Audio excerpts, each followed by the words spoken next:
namimiss ba kayong pagkain sa Pilipinas? Alam nyo ba na po pwede nyo nang matikman yan simula bukas? Mamimigay kami ng mga pagkain galing sa Pilipinas kahit ano pang probinsya.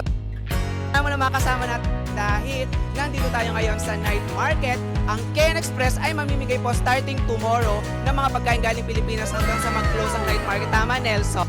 Si Nelson po ay from KN Express din mismo at siya ay taga Nueva Ecija. at nakamasarap na pagkain sa Nueva Ecija. Longganisa. Longganisa, dyan tayo mahilig talaga sa mga longganisa. Ate Aba, anong na-miss mo sa Davao? Durian. Durian, bakit durian?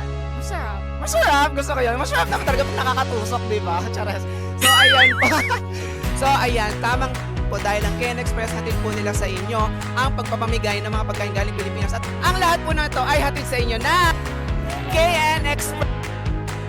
Araw-araw ay iba't ibang klaseng pagkain, prutas at Filipino delicacies ang ipamimigay sa inyo ng KN Express. Simple lang ang kailangan nyo gawin, kailangan nyo lang mag-like at i-follow ang kanilang mga social media accounts sa Facebook, TikTok, Instagram, pati na rin sa kanilang YouTube. Bukod dyan ay may chance pa kayong manalo ng negosyo, UAE driving license, UAE freelance visa, NMAX at isang taong supply ng bigas. At marami pang iba, napakabongga, di ba? Kaya ano pang nyo? Sugod na dito lang yan sa may Liga Night Market at hanapin lang ang KN Express.